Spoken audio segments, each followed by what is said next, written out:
Borden. I'm a photographer.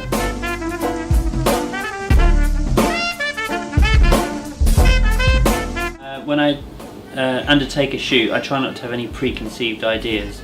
So I avoid, what I'm interested in is sort of the spontaneous and the unexpected. Those are the sort of ingredients that make something that's a bit more memorable and a little bit more, something that has that kind of element of, and basically it's about indulging myself and conforming, to sort of the sort of current notions of what is a good portrait. Doesn't interest me.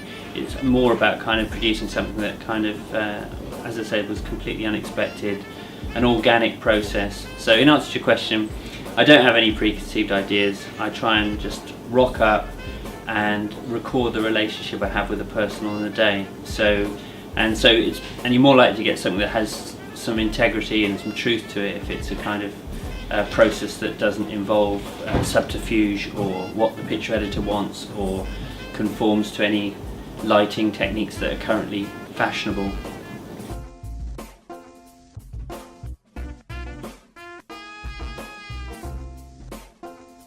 Your experience? My kind of shtick is that it used to be a little portfolio and now it's a sort of mobile phone. I just sort of show them some examples of my work, which sort of gives them the, hopefully encourages them to get involved in the process and relax, and they can see that you're not a hack and you're sincere and you're hopefully in control of the medium. I just think in the creative process the most interesting things do happen kind of when you're confidently in control of the medium to such an extent that you can just relax and be playful. I try and do things in general for their intrinsic pleasure rather than being goal driven. So I'm not worrying about what other people are going to think of the picture or even that I'm going to be particularly pleased with the picture. I just try and enjoy the process and, as I said, just flow and be playful. But like you said, initially people can be concerned with that sort of seeming amateurish kind of approach, but if you show them sort of previous examples of your work, you can kind of get them on board with it. And using a portfolio, initially picture editor or the writer kind of quite aghast when you're sort of using the precious amount of time that you have with a portrait session, sort of aggrandizing yourself by showing pictures of your previous images from your portfolio, but it actually does bear fruit because people kind of then feel able to kind of give themselves over to the process. I mean, one of the things that I do is I have a preference for using available light, and that's sort of after I've kind of learnt how to use light properly and have experimented with every available light that you could think of. You come full circle, and it's a bit like abstract expressionism after having learned to draw properly. You realise that, as Eve Arnold said, flash kills the atmosphere. So, and actually using available light means that it's not so oppressive an atmosphere to be photographed in. It's more they're just sitting there and they're not even knowing they're being photographed. And digital SLRs are very highly evolved pieces of equipment and they work very well in low light. So it just means the whole process can be more playful, more fun, and ultimately the picture's more truthful.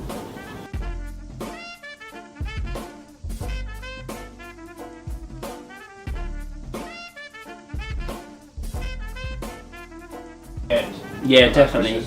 I've been lucky enough to photograph people that have been photographed by the people that inspired me, like Richard Avedon or Irving Penn, and I've asked them about what it's like to be photographed by Irving Penn, and I have heard that he'd spend a long time just chatting to his subjects, and then the actual shoot itself was incredibly quick. Obviously it's better if the chat is extensive and enjoyable, and the shoot the same, because up to a point the quality of the pictures you get is directly proportional to the amount of time you spend taking the pictures. But on the whole, it's fundamentally important that that the portrait is a record of the relationship you have with the person. So I'm not interested in coming and meeting someone and then stamping them with a technique that I've used many times before that kind of ultimately is going to date and say more about me than it does about them. Yeah, I mean, I do think that although, I mean, just from personal experience, the pictures that inspire me are, say for instance with the Beatles, you know, aren't the pictures that were, you know, even by Avedon or Penn, you know, I don't know if Penn photographed them, but I'm sure Avedon did, you know, and they're very clean sort of headshots or whatever, but the pictures that are kind of more interesting are the ones maybe done by Magnum photographers backstage with Brian Epstein, or, you know, it's just a picture that, I mean, as I say, I don't set out to have any, I try not to have any preconceived ideas. I mean, sometimes it's inevitable if you're photographing someone and you're very familiar with what they do, then you can kind of, that can actually impact on how you interact with them, because you're kind of maybe slightly in awe of them. But on the whole, it's much more healthy to kind of just have a genuine human exchange and try and record that. Then you end up with pictures that have a sort of integrity to them and hopefully truth that comes through. All the time. I mean, you know, I photograph, you know, rather than restrict myself to a sort of a narrow A-list or an esoteric group of very trendy people. I try and photograph the whole of the cultural landscape. You know, I document the cultural landscape through portraiture. So I photographed, for instance, Michael O'Leary, who's the Ryanair chief executive, and I remember travelling all the way to Dublin to photograph him. You know, and I wound up in this sort of estate, trading estate just outside Dublin.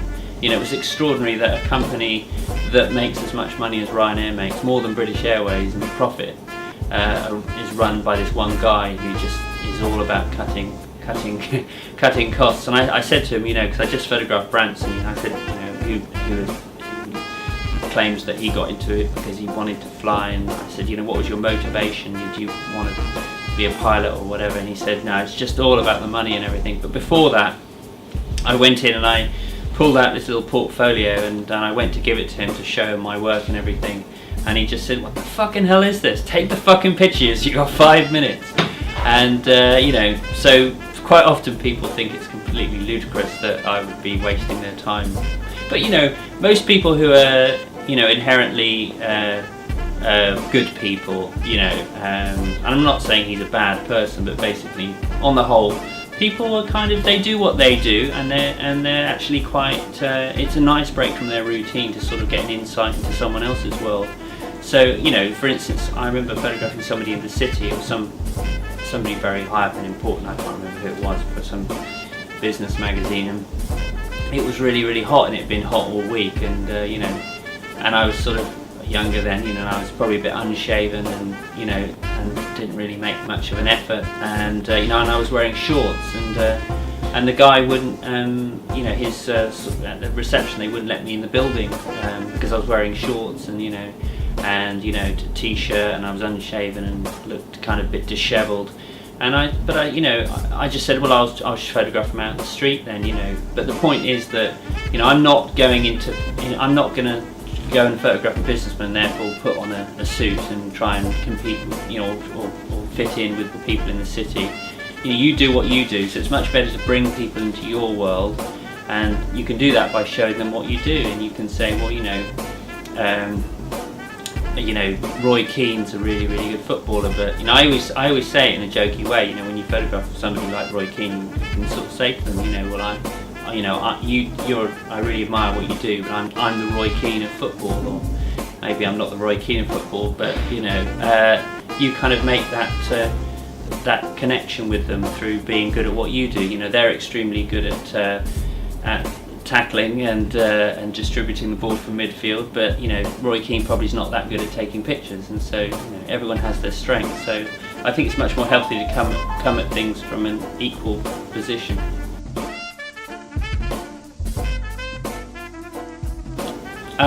Well, firstly, the sort of landscape of printed media and photography is different now than it was when I started. I mean, I would say fundamentally it's very, very important now to do personal projects in a way that it wasn't before. I've just come back from New York and I was seeing all the magazines as I've done in the past, and I just think, you know, it's a given that you're good at doing portraits, but then they don't want to see other portraits from published jobs, commissions.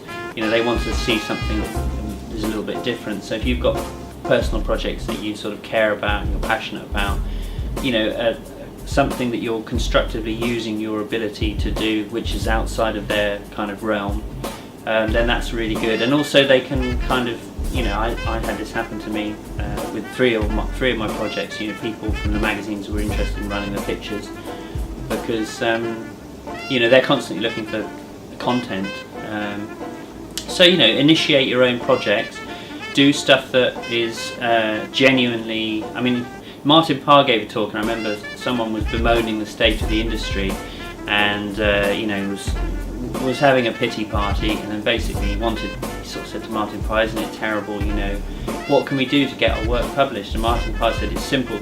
Take brilliant pictures." You know, and that's the kind of wonderfully kind of exciting thing about this era we're in, is that if you do take a series of pictures that are genuinely extraordinary, you can go viral. You can genuinely go from nobody knowing who you are to being really, really successful and famous photographer. And although that's sort of, you know, sad in a way that there isn't this kind of middle kind of ground of thousands of photographers, and there's a few people that are kind of everything is getting squeezed in the top and the bottom, it's also kind of quite exciting as well, because, you know, ultimately, you know, there is a reason the people that are successful, and they probably work a little bit harder, or they try to do something that's genuinely original, not derivative. Or the other thing is, don't overlook, you know, social media and the you know, connecting with people. Say yes to things that challenge you. Don't be too kind of stuck with doing stuff that you just feel comfortable with. You know, think of that. As I said, fundamentally, my kind of whole attitude to life is that it is about the process, and it's about doing things for the intrinsic pleasure that you get from doing them, you know, rather than sort of having this sort of cool strategy that is going to make you really successful. Try and do stuff that you get some satisfaction and pleasure from the actual doing of, and then even if it's not successful, at least you've enjoyed your life. My Run-D.M.C shoot, sort of mid-90s, it was for Gear magazine.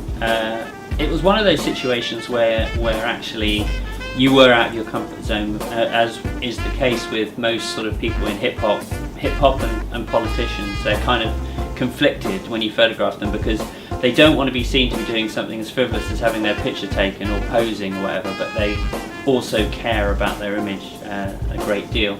And so it was kind of tense and difficult, and as is usually the case, I sort of remember shooting them sort of in their hotel, which was sort of off the Edgware Road, and then you know, it's always about kind of trying to blag a little bit extra, and I sort of managed to sort of persuade them to, you know, come out into the street, and I found that sort of building that looked like it had been burnt out, or I mean, I don't know why there wouldn't be a building that was not developed around that area now, but I sort of placed them in that position.